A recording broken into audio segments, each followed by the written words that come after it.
ओम शांति। भट्टी में आकर सभी में एनर्जी भर रही है। इतनी भरनी है जो 5000 साल तक चले। हमारी बैटरी ऐसी बड़ी है, मोबाइल की बैटरी इतनी नहीं होती बड़ी, हमारी तो इतनी बड़ी है कि 5000 साल तक चल सकती है। टॉपिक तो क्लियर हो गया होगा ना, क्या है टॉपिक का अर्थ है हमारी स्थिति बहुत अच्छी रहे, स्थिति बिगड़े नहीं, अपसेट न हो, हम अपनी अच्छी स्थिति में सेट रहें। टॉपिक तो बहुत बड़ा है, पूरा जीवन इससे जुड़ा रहता है। क्यों मनुष्य की स्थिति बिगड़ती है और स्थिति बिगड़ना किसको कहते हैं? क्या क्या करें हम नेचुरल हमारी स्थिति ऐसी बन जाए कि वो अपसेट ना हो, हम अच्छे संतुष्ट आत्मा बनकर जीवन जिए। हमें ऐसा लगे कि संगम युग पर हमारा ब्राह्मण जीवन पूरा सफल हो रहा है, हम बहुत खुश रहते हैं, ईश्वरीय नशे में रहते हैं, हमारा योग भी अच्छा है, सवेरे उठना भी अच्छा है, संतुष्टि रहेगी। गुस्सा आता हो, जल्दी ही परेशान हो जाते हो, मोबाइल पे बहुत रहते हो, व्यर्थ बहुत चलता हो, छोटी समस्या आ जाए और गए, बाबा ऊपर हम नीचे, बाबा सुनता नहीं है, हमें मदद नहीं करता है, संकल्प चलने लगे बहुत, स्थिति बिगड़ती है इससे। तो सभी यहाँ आकर अपने जीवन को और पुरुषार्थ को कुछ नियमों में बांधेंगे। स्थिति अच्छी बनाना सहज है, लेकिन एक बहुत बड़ी चुनौती भी है, क्योंकि हम कलयुग के अंत में रहते हैं, जहाँ सारा खेल बिगड़ा हुआ है। बाबा दो चीज कहा करते थे बहुत पहले, किसी को याद नहीं है वो आप जान ले उसे। जब समय अंत का समीप आएगा तो सभी विकार फुल फोर्स से अटैक करेंगे। जिसके अंदर जिस विकार का सूक्ष्म अंश भी होगा वो बढ़ जाएगा।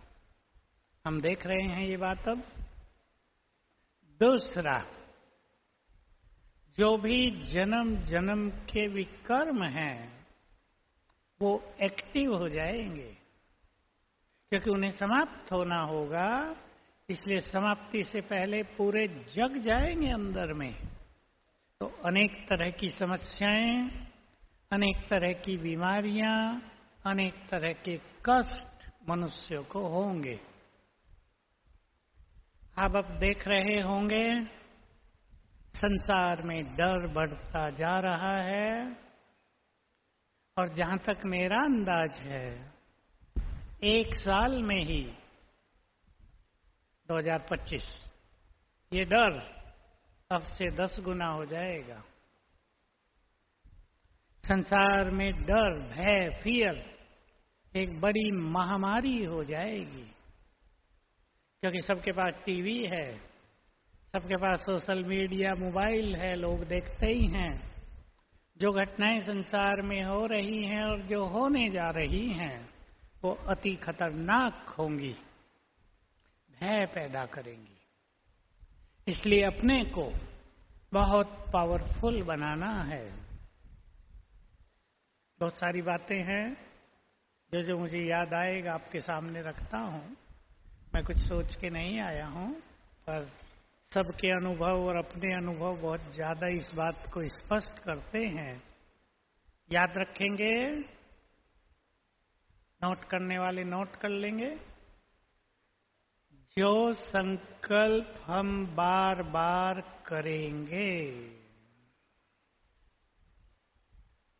उस एनर्जी को हम आकर्षित करेंगे। मुझे कुछ हो न जाए, मेरे बच्चों को कुछ हो न जाए, कहीं ये न हो जाए, वो न हो जाए। हम बैड एनर्जी को आकर्षित करते हैं इन संकल्पों से। इसलिए सुंदर संकल्प करने हैं। इसमें साक्षी भाव, आज के टॉपिक में साक्षी भाव, उस पर ज्यादा चर्चा है। साक्षी भाव बहुत बड़ी स्थिति है। ड्रामा के संपूर्ण ज्ञान का यूज, उसे कहते हैं साक्षी भाव। इस खेल को खेल की तरह देखना, जो कुछ होता है उसका इफेक्ट मन पर ना आए, इसको कहते हैं साक्षी भाव। जो कुछ चल रहा है और जो चलेगा, खेल समझकर उसे केवल देखना, नो रिएक्शन, ये है साक्षी भाव। अब हम बात कर रहे थे हमारे निगेटिव संकल्प इस संसार की निगेटिव एनर्जी को अट्रैक्ट करेंगे, आकर्षित करेंगे। इसलिए अच्छे संकल्प करेंगे, स्थिति अच्छी रहेगी। क्या है अच्छे संकल्प? ड्रामा हमारे लिए पूरा कल्याणकारी है। मेरा कल्याण हो ही नहीं सकता। कितना कल्याणकारी है ड्रामा। 5000 साल की यात्रा जब पूरी होने को आई तो भगवान आ गया हमारा साथी बनकर, हमारा खुदा दोस्त बनकर हमारे पास आ गया। इतना अच्छा है हमारा ड्रामा। तो मेरे साथ, परिवार के साथ सब कुछ बहुत अच्छा हो रहा है, होगा। मेरा गुड टाइम चल रहा है, मेरा अच्छा समय आ गया है। ये संकल्प रोज कर लिया करें। जो संकल्प करेंगे वैसी एनर्जी को हम आकर्षित करेंगे, वही होने लगेगा। तो भय से मुक्त रहना है। क्या संकल्प करेंगे? मैं शिव शक्ति हूं। बहनें लिख लें, बहनें ज्यादा भयभीत हो रही हैं। मैं शिव शक्ति हूं, सर्वशक्तिवान मेरे साथ है। गीत गा लिया करो। सब बहनें गीत गाती है ना, अकेले में भी। ईश्वर अपने डरने की क्या, बस मस्त हो जाया करो। बाबा के समय गीत बजता था, आपने सुना होगा, जिसका साथी हो भगवान उसको क्या रोकेंगे आंधी और तूफान। बहुत नशा होता था। बाबा की मुरली भी जब इसके बाद चलती थी, बहुत ईश्वरीय नशे वाली। अपने को पावरफुल खुद बनाना है, क्योंकि आने वाला समय वो है जो किसी की कल्पना में भी नहीं है। बाबा तो साकार मुरलियों में एक एक लाइन बोल देता है। वो थोड़ी भारी लाइनें हैं, मैं उनको रिपीट नहीं कर रहा हूं। पर युग बदलेगा, बहुत कुछ बदलेगा। न ये प्रकृति रहेगी, न ये सूरज चांद तारे रहेंगे, न ये घर मकान दुकान रहेंगी, न ये मनुष्य रहेंगे। नदियां भी पाट बदल लेंगी। कल परसों की मुरली में आ रहा था, इतने पहाड़ नहीं होंगे। सब कुछ बदल जाएगा। बदलना हमें भी है अपने को। हमारे अंदर दैवत्व भरा हुआ है। सुन ले ध्यान से, 2500 साल तक हम देवता थे या नहीं? कौन कौन थे? सभी। अब जो चीज 2500 साल हमारे अंदर रही हो, वो कितनी मजबूती से अंदर होगी। उसके ऊपर दूसरा आ गया है, इसलिए वो दब गया है।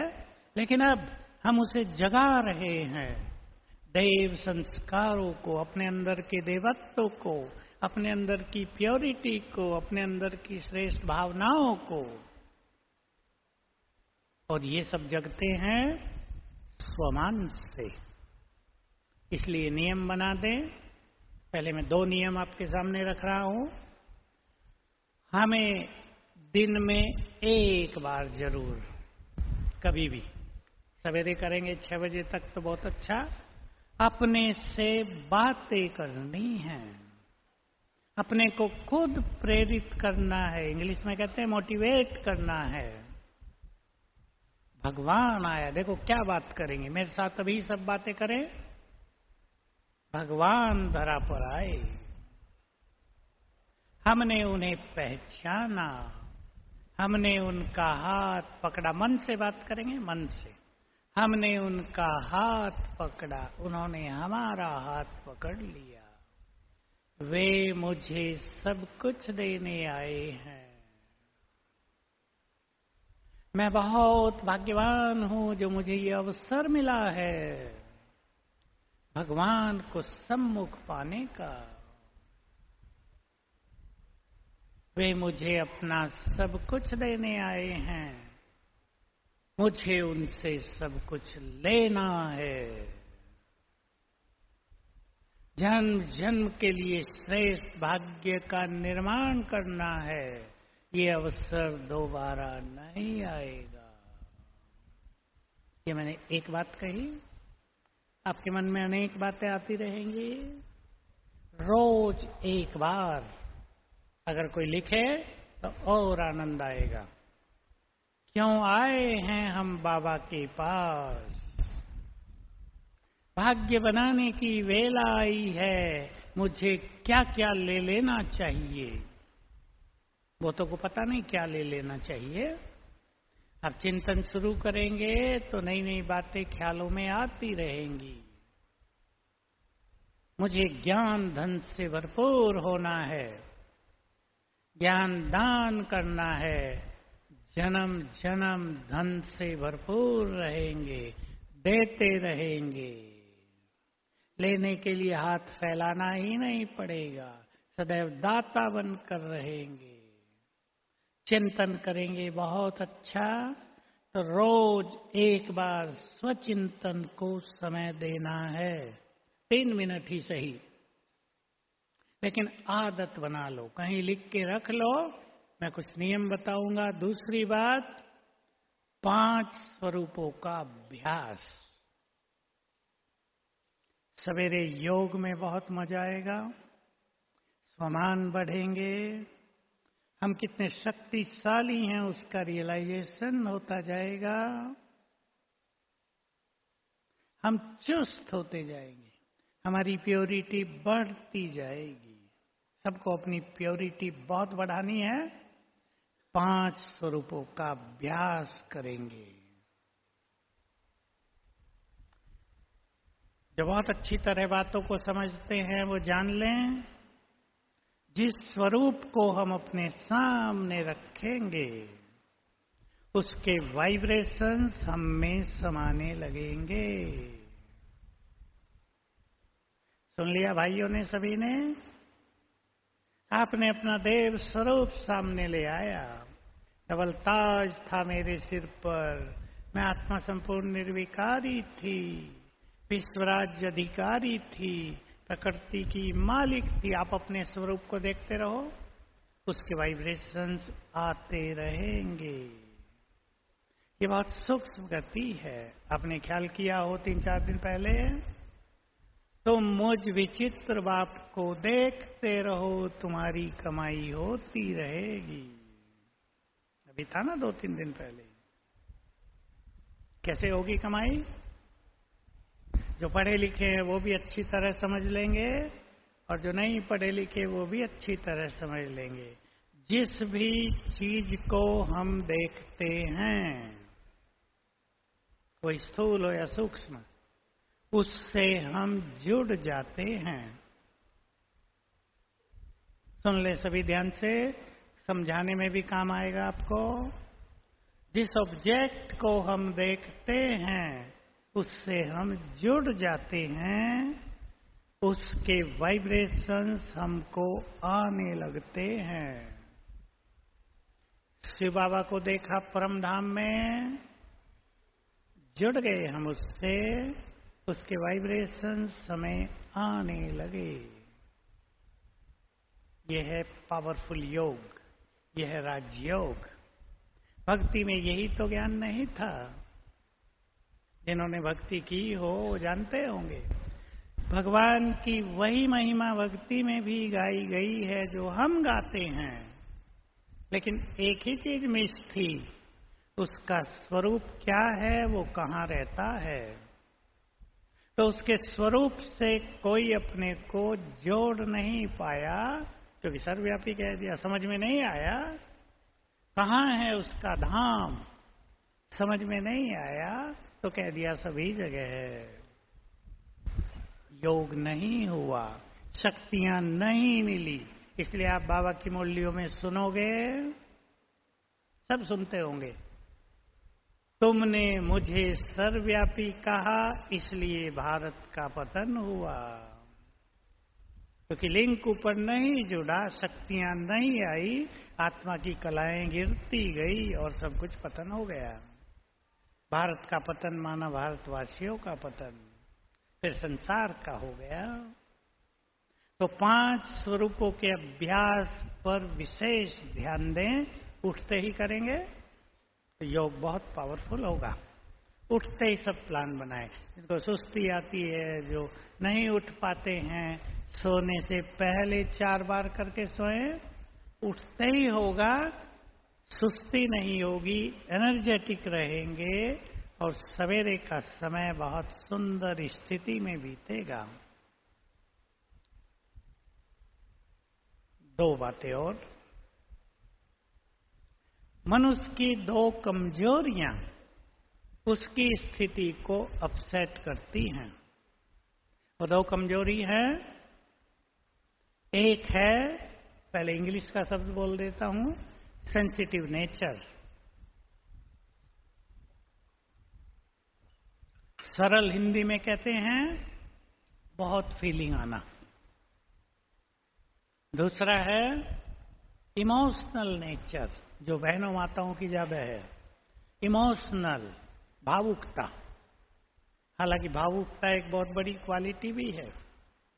मनुष्य में भाव ही ना हो तो उसका जीवन सूखा हो जाता है, पर जब वो बहुत ज्यादा हो जाते हैं तो वो कमजोरी बन जाती है। भावुक व्यक्ति की निशानी जल्दी ही रोना आ जाए, जल्दी हंसने लगे। देख लो माताओं में कईयों में होगा, अभी अभी रो रही, इन्हें अच्छी बात कहीं हंसने लगी।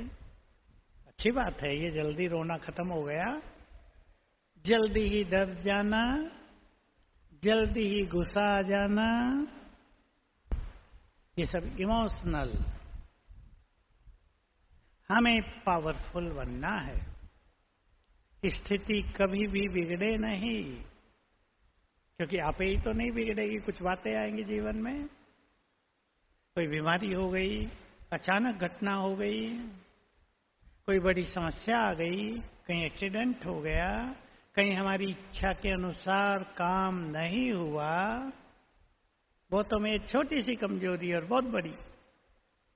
जो मैं चाहता हूं वही करें, एक्सपेक्टेशंस, जो मैं चाहती हूं वही होना चाहिए, होता तो नहीं, स्थिति बिगड़ जाती है। बिगड़ती है या नहीं? माताओं की एक बड़ी समस्या रहती है आजकल, भाइयों की भी है वो। मेरा बच्चा बहुत होशियार था पढ़ाई में, अब मोबाइल में लग गया है, पढ़ता नहीं है, सुनता नहीं है माताओं की समस्या ये बहुतों की हो गई है। हर माँ बाप अपने बच्चों को योग्य देखना चाहते हैं, लेकिन ये मोबाइल की माया ऐसी आ गई है, आधे से ज्यादा बातें तो उसमें झूठी होती हैं। मैं सुनाया करता था पीछे, इजराइल ईरान और हमास की जो झगड़ा चलता था, बस व्हाट्सएप पे आ रहा है, यूट्यूब पे 4 घंटे में तीसरा विश्व युद्ध चालू, उल्टी गिनती शुरू, ताकि देखते ही लोग पढ़ें उसका चैनल में क्या आया हुआ है। हमास सदा के लिए समाप्त। कल एक में आ रहा था 2024 में इजराइल का नामो निशान खत्म। तो लोग पढ़ें, ये सब झूठे समाचार है ना। इससे ब्रेन पर बुरा इफेक्ट होता है। अगर आप चाहते हैं आपके बच्चे आपकी बात सुने, चाहते हैं? कौन नहीं चाहेगा? वो तो मैं ऐसे ही पूछ रहा हूं, सब चाहते हैं। अब सोचो, भगवान की बात हम कितनी सुनते हैं, रोज सुनते हैं उसकी बात। वो सुनाता रहता है, हम ऊपर से उतारते रहते हैं। होता है या नहीं? यही बाबा ने कहा, मैं सुनाते सुनाते थकता ही नहीं हूं, सुनाता ही रहूंगा जब तक तुम न बन जाओ। मैं हंसी में ऐसे कहा करता था, भगवान तो हमारे पीछे ही पड़ गया है, तुम्हें बनाकर ही छोड़ूंगा, कहां जाओगे। अगर सचमुच ये चाहते हैं कि हमारी बात बच्चे या हमारे साथी या आपके ऑफिस में सब आपके कलिंग सुने, तो बाबा 2 विधि बताते हैं। अच्छे स्वमान का अभ्यास करो और आत्मिक दृष्टि का अभ्यास करो। आपके बोल में प्रभाव आ जाएगा। लेकिन यदि बोल में क्रोध और अहम होगा, ईगो, तो प्रभाव बहुत कम होगा।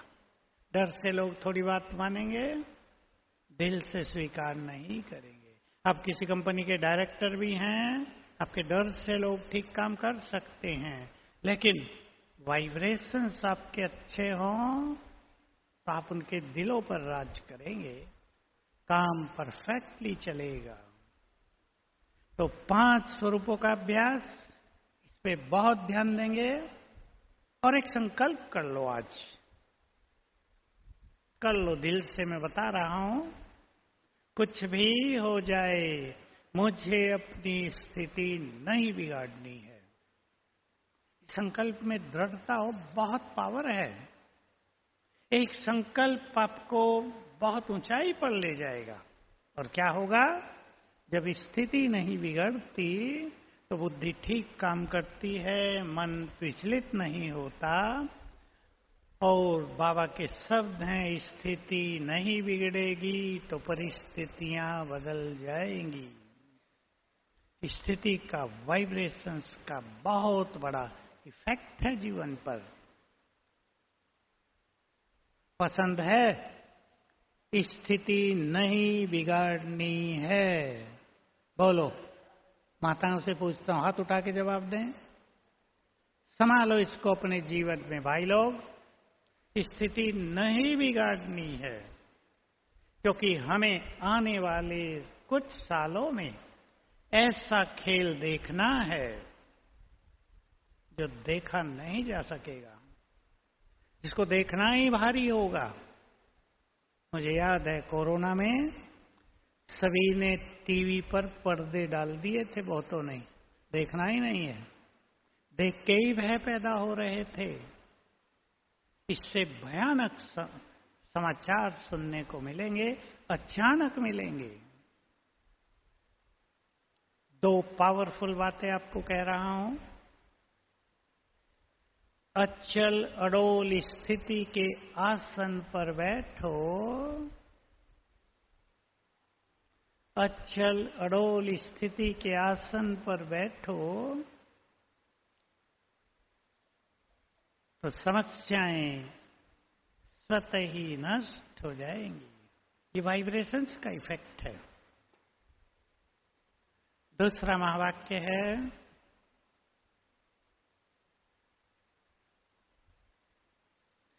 साक्षीपन की सीट पर बैठो तो समस्याएं इस सीट के नीचे दबकर नष्ट हो जाएंगी। ये बाबा के पावरफुल महावाक्य होते हैं। ऐसे महावाक्य अलग से नोट करके रखने चाहिए। अभ्यास करेंगे बहुत अच्छा रहेगा, क्योंकि आप सभी अपने अपने घरों के जिम्मेदार हैं। आपके वाइब्रेशंस आपके घरों की स्थिति को श्रेष्ठ रखेंगे। मां का या बाप का स्वरूप, उनकी स्थिति सारे परिवार पर इफेक्ट डालती है। इसलिए बहुत ध्यान देंगे हमारी स्थिति बहुत अच्छी रहे। अच्छी स्थिति का अर्थ है स्वमानधारी स्थिति, योग युक्त स्थिति, उसमें टाइम लगता है। योग युक्त स्थिति, शुभ भावनाओं से भरी हुई स्थिति, निगेटिव चिंतन से मुक्त स्थिति, क्रोध से मुक्त, अभिमान से मुक्त स्थिति। सभी माता पिताओं को अपने अपने घर का कल्याण करना है। मैं एक संकल्प दिया करता हूं, आप में से बहुतों ने सुना होगा, वो यहां रिपीट कर देता हूं। आप सभी संकल्प करें कि मुझे अपने घर को तीर्थ बनाना है। आपके लिए जो संदेश आया था गुरुवार को, बाबा ने भी कहा था घर घर को मंदिर बनाना है। घर घर को मंदिर तीर्थ बनाना है। और आप में से जो बहुत अच्छे योगी बने, बहुत पवित्र आत्माएं बने, अपने चित्त को निर्मल और विशुद्ध करें, वो संकल्प करें मुझे अपने जीवन को चलता फिरता तीर्थ बनाना है। जीवन को,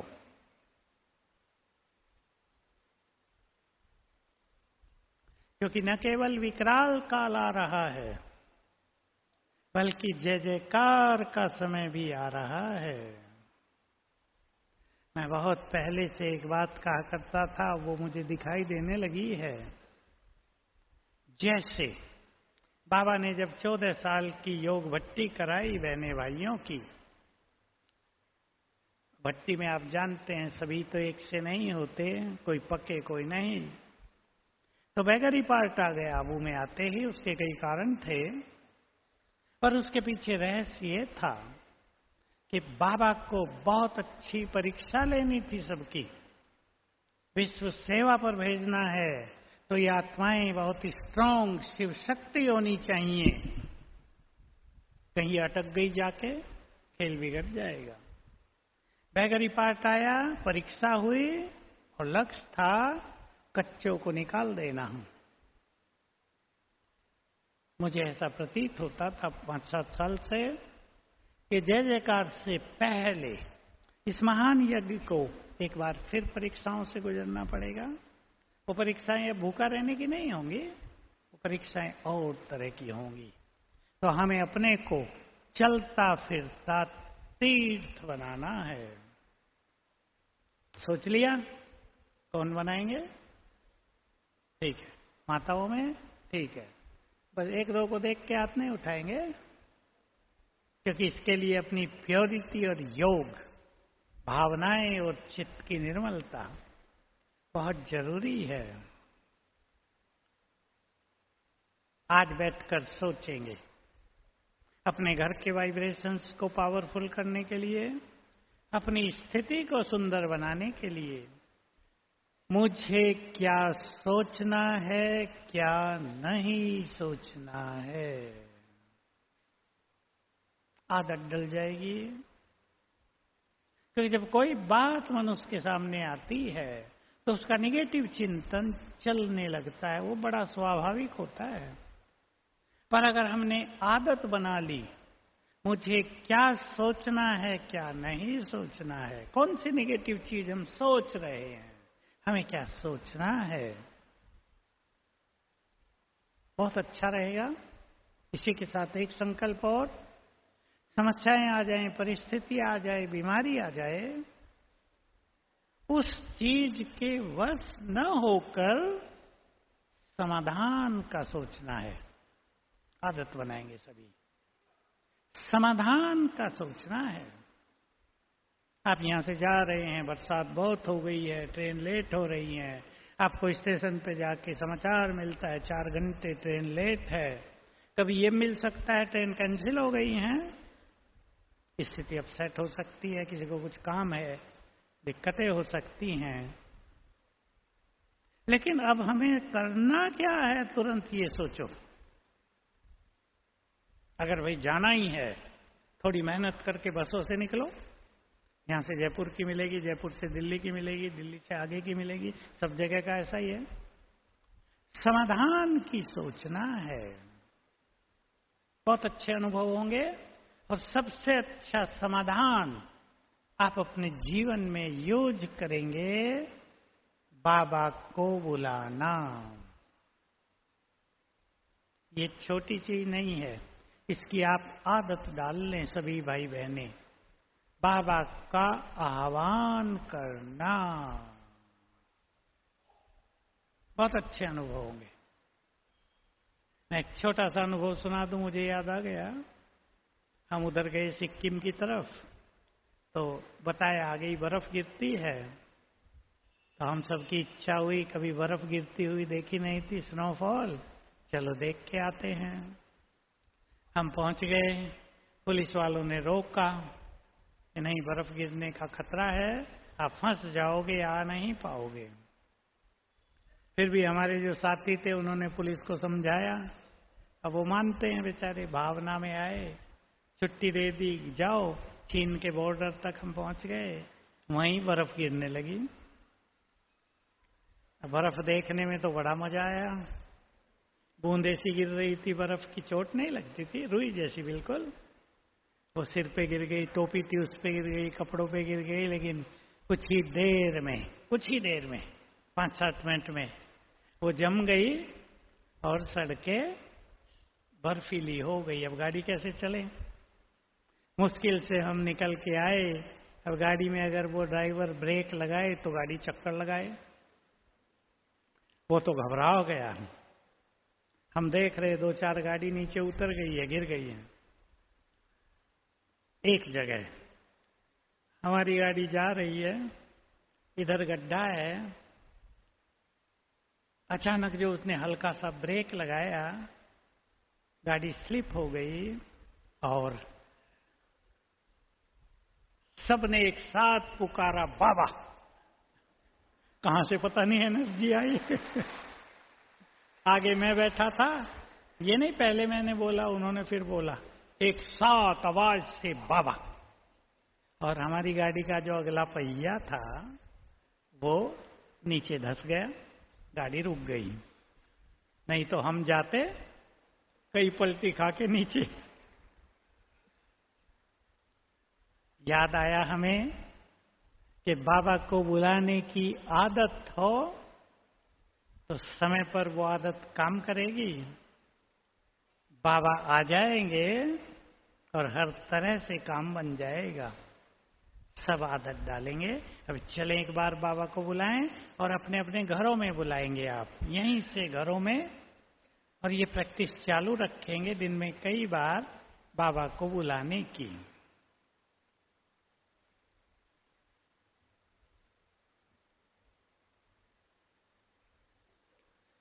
बिल्कुल आप फील करें मैं अपने घर में हूं,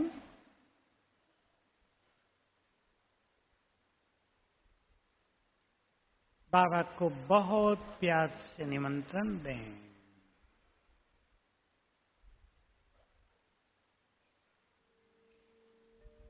देखें बाबा को ऊपर परम धाम में, देखें उन्हें।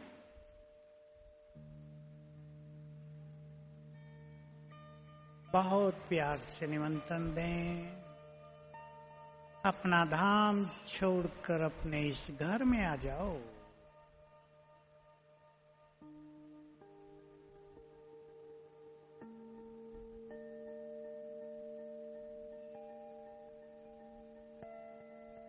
और अब अपने दिव्य नयन से देखें, बाप दादा दोनों अपनी तेजस्वी किरणें फैलाते हुए आ गए हमारे घर में।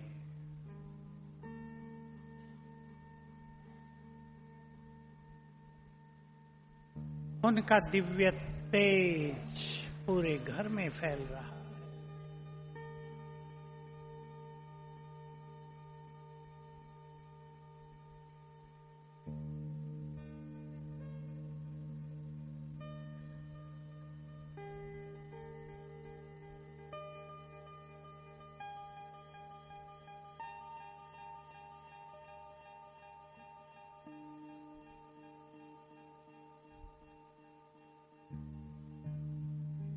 बाबा चारों ओर घूम रहे हैं, दृष्टि दे रहे हैं। मैंने बाबा के हाथ में हाथ दिया,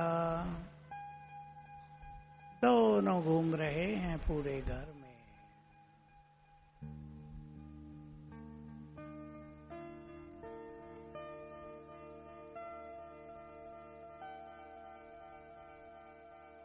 बाबा ने अपना हाथ मेरे सिर पर रख दिया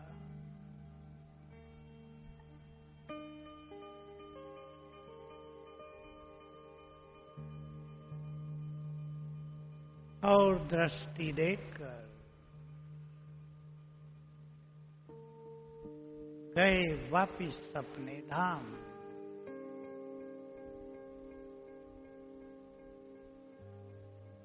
ओम शांति। 3, 4, 5 मिनट कर सकते हैं अपने अपने घरों में, 2 बार कम से कम माताएं कर लेंगी, 2 बार। और बाकी समय बाबा आ जाओ, सिंपली 3 सेकंड में बाबा आ जाओ। उसकी फीलिंग होने लगेगी साथ की। ड्रामा की बात कुछ आपको लिखा देता हूं, लिख लें आप, उन पर प्रैक्टिस करना, साक्षी भाव बढ़ेगा। जो कुछ हो रहा है वही सत्य है।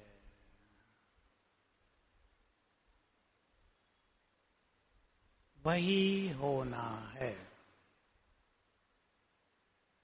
उसे चेंज नहीं किया जा सकेगा, क्योंकि वो प्रभु प्लान है, ड्रामा का प्लान है। आप कहेंगे बाबा कभी कहता है ड्रामा, कभी कहता है मैं। आज भी कहा मैं गरीबों को, याद करो, मैं गरीबों को साहूकार और साहूकारों को गरीब बनाऊंगा। बाबा के हाथ में है ना, बाबा के हाथ में भी और हमारे हाथ में भी। जिन्होंने स्थिति अच्छी बना ली होगी, बाबा गरीबों को इसलिए कहते हैं कि उनकी बुद्धि कम उलझी भटकी होती है।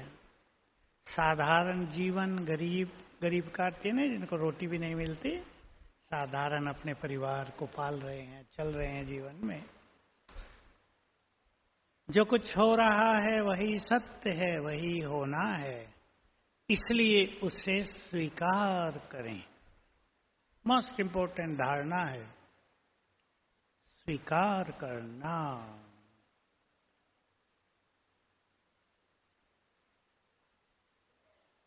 स्वीकार करेंगे तो चित्त शांत हो जाएगा। ये एक ही बात में जोड़ ली हमने 3 बातें। दूसरी, ड्रामा बिल्कुल एक्यूरेट है। याद करेंगे, स्थिति अच्छी रहेगी, क्यों क्या के क्वेश्चंस नहीं उठेंगे। ड्रामा पूरी तरह एक्यूरेट है।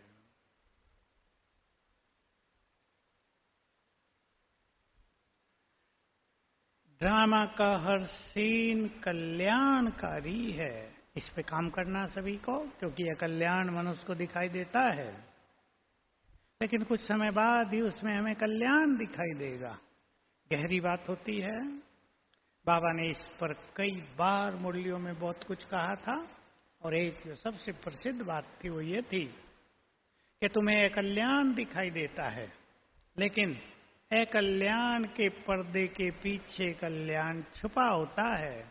पर्दा हटेगा, कल्याण सामने आएगा। इसका अर्थ है कि कुछ समय थोड़ा वेट करो, हमें लगेगा ये तो सचमुच कल्याणकारी था, थोड़े में ही बात बीत गई, बहुत बड़ा नुकसान होने वाला था, टल गई बात ग्रहचारी थोड़े से में।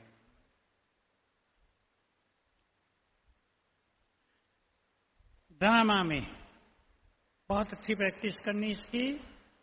सभी आत्माएं अपना अपना पार्ट बजा रही हैं, सबका अपना अपना भाग्य है, सबकी अपनी अपनी कर्म कहानी है। एक ही में लिख लो तीनों। बात सिंपल है लेकिन साक्षी भाव के लिए बहुत जरूरी है। सभी आत्माएं अपना अपना पार्ट बजा रही हैं, सबका भाग्य अपना अपना है, सबकी कर्म कहानी अपनी अपनी है। चाहे वो आपके घर में आपके बच्चे हों, आपके अति प्रियजन हों, सब कुछ आपके हाथ में नहीं है। पास्ट को पूरी तरह भूलना है। मनोवैज्ञानिक तो कहते हैं कि संसार के बहुत सारे लोग 70% जीवन पास्ट में बिताते हैं, यानी पास्ट को याद करते हुए बिताते हैं। उससे दिमाग पर एक प्रेशर रहता है। पास्ट की घटनाएं जो बुरी हो गई हैं उनको मनुष्य ज्यादा याद करता है, उसका नेगेटिव इफेक्ट दिमाग पर, मन पर रहता है। उसको भूलेंगे कैसे? भूलेंगे जो कुछ हो गया उसको वापिस होने के लिए 5000 साल ही लगेंगे। खत्म। जो हो गया पूरा हुआ। जब दोबारा होना ही नहीं है ड्रामा में, उसे क्यों बार बार याद करके दुखी हों? इस जीवन में कुछ लोगों को क्षमा कर दो, कुछ से क्षमा मांग लो।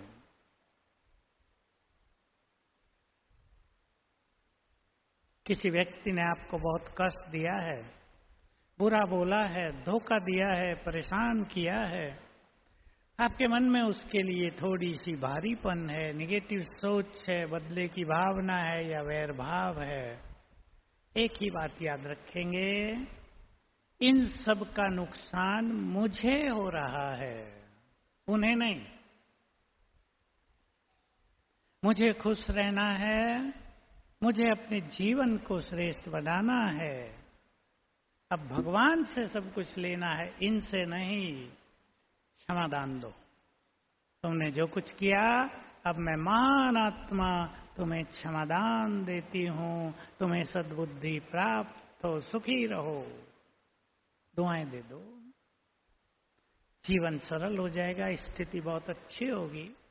हम इसको बहुत जगह कराते हैं, जिनको भारी बीमारियां होती हैं बहुत मदद मिलती है क्षमा करने की, क्षमा मांगने की। जिनको हमने कष्ट दिया हो, हम हाथ जोड़कर आप सबसे क्षमा चाहते हैं, उनका भी मन हल्का होगा, हमारा भी मन हल्का होगा।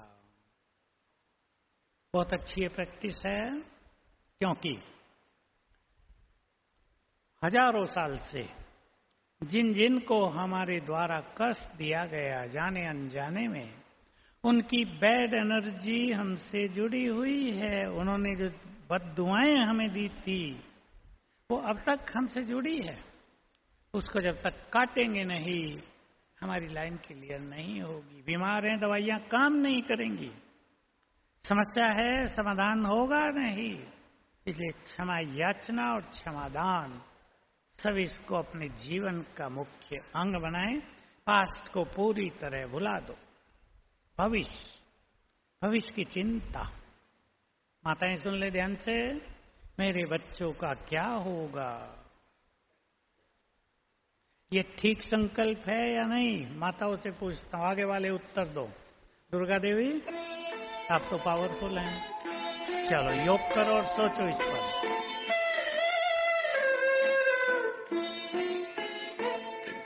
शिव पिता को अब याद करो, मुक्ति धाम तुम्हें जाना है। अपने सुकर्मों के बलदान ही सतयुग में तुमको आना है। शिव पिता को अब याद करो।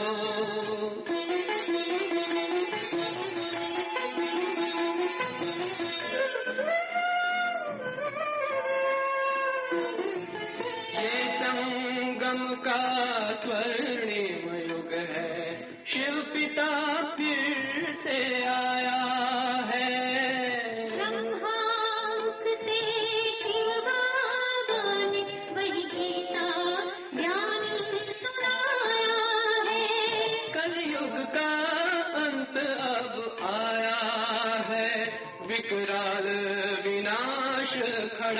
आगे।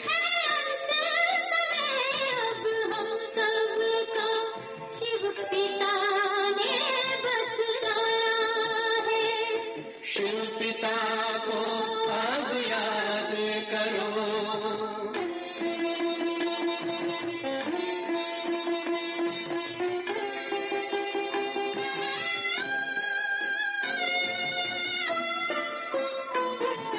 पांडव शिव शक्ति सेना की रणभेरी अब फिर बजती है। शिव बाबा के ज्ञान से फिर माया को मार भगाना है। शिव पिता को अब याद करो, सतयुग में तुमको आना है। शिव पिता को अब याद करो, मुक्ति धाम तुम्हें जाना है। अपने कर्मों के बल पर ही सतयुग में अब तुम्हें आना है। धाम में तुम्हें सतयुग में अब तुम्हें आना है। धाम में तुम्हें गाना है।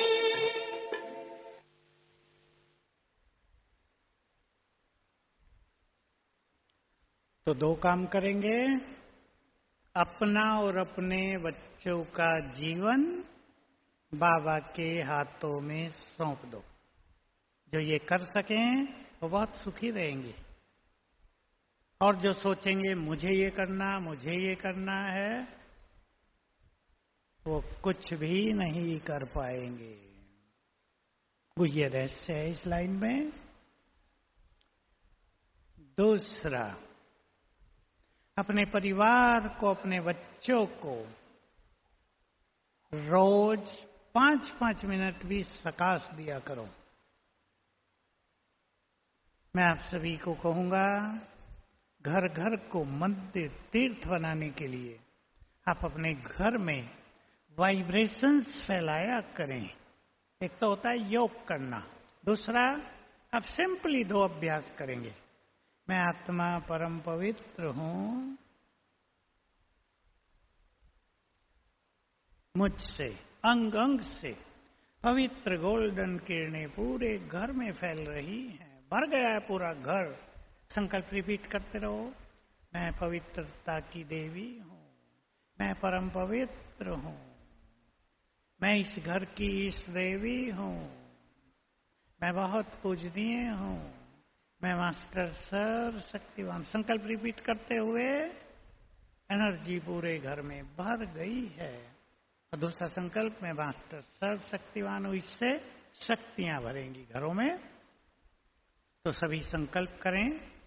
देखो, मैंने अपने जीवन में 1970 में ही, मुझे जब पहली बार बाबा के वाक्यों से एक बात नोट हुई, आप उसको जानते हैं, ज्ञानी आत्मा वो है जो मान अपमान सुख दुख हार जीत निंदा स्तुति में समान रहे। मैं सोचा ये बहुत गहरी बात। मैंने उस पर कार्य करना शुरू किया, क्योंकि ये स्थिति एक दिन में एक साल में नहीं बनती, लंबा काल हमें इस पे कार्य करना होता है। पहला कार्य जो मेरी समझ में आया कि संसार में ऐसा कोई व्यक्ति नहीं हुआ, महान पुरुष, जिसकी निंदा न हुई हो, जिसकी हार न हुई हो, जिसको सुनना न पड़ा हो, जिसको गाली न खानी पड़ी हो। बिजनेस धंधों में कभी लॉस हो जाता है। ऐसा हो ही नहीं सकता कि पूरे साल में एक ही सीजन चलता रहे। प्रकृति बदलती है, हमें अपनी तैयारी करनी है। हम सोचें प्रकृति में ये 3 या 6 सीजन क्यों आते हैं, वो हमारे कहने से तो नहीं होगा ना। बहुत अच्छे अनुभव हुए, हार भी होगी, स्वीकार करना है। निंदा होगी, जैसे महिमा सुन के खुश होते हैं, निंदा सुनकर भी कुछ सीखना है। सुख दुख भी आएंगे। हम तो यज्ञ में थे और दुख तो हमारे पास आना नहीं था, पर बीमारियां तो आती थी। इलाज कुछ था नहीं, दवाई थी नहीं, पैसा था नहीं। बाबा के महावाक्य होते थे, योग बल से तुम्हें अपने को ठीक रखना है। बहुत अच्छे अनुभव रहे। तो लक्ष्य बना लें, ये सब खेल चलेगा, मुझे अपने ज्ञान के बल से, योग के बल से इसे पार करना है। पार करना ही पड़ेगा। जो आज बाबा ने कहा फिर से, तुम्हें बड़ा इम्तिहान पास करना है। याद है? पद भी बहुत बड़ा है, राजाई मिलती है, पढ़ाने वाला सबसे बड़ा। चिंतन करें इस बात पे। आपके बच्चों में से कोई डॉक्टर बनना चाहता हो, 12वीं के बाद भी उसे अच्छा एग्जाम देना पड़ता है। पढ़ाई भी बड़ी भारी होती है। मैं सुनता हूँ सेकेंड ईयर बहुत टफ रहता है, कई बच्चे छोड़ देते हैं। फिर नौकरियां मिलती हैं। देखो नौकरियों में भारी टेंशन रहते हैं आजकल। एक डॉक्टर को भी कितना काम करना पड़ता है, सुनना भी पड़ता है। कोई केस बिगड़ जाए तो कितना सुनना पड़ेगा। इम्तिहान सबको देना पड़ता है, तब सफल होते हैं। हमारे इम्तिहान को पास करने से विश्व की राजाई मिलती है, बहुत बड़ा अवार्ड हमें मिलता है। इसलिए रोज का जीवन ही हमारा इम्तिहान है। उसमें कई बातें आएंगी। हमें ज्ञान की पॉइंट्स को यूज करके, कहीं बाबा मेरा साथी है इसे याद करके, कहीं अपने स्वमान को जगाकर बातों को पार करना है। रुकना नहीं है, छोड़ना नहीं है। बहुत लोग बाबा को छोड़ के चले जाते हैं, परिस्थितियां बहुत आ रही हैं जीवन में। नो, बाबा का साथ वंडरफुल अनुभव कराएगा जीवन में। अब हम थोड़ा योग भी कर लेते हैं, और मैं चाहूंगा आप ये प्रैक्टिस बहुत किया करें। पहले हम केवल आत्मा का अभ्यास करेंगे और सभी आत्मा को देखेंगे, अपने चमकते हुए स्वरूप को। मैं केवल बिंदु नहीं हूं, एक पेंसिल से बिंदी लगा दिया ये आत्मा है। नो, मुझसे बहुत शक्तियां, प्योरिटी, एनर्जी चारों ओर फैलती है। ऐसा तेजस्वी स्वरूप अपना देखेंगे। मास्टर ज्ञान सूर्य हूं मैं, ऐसा स्वरूप देखेंगे। Red light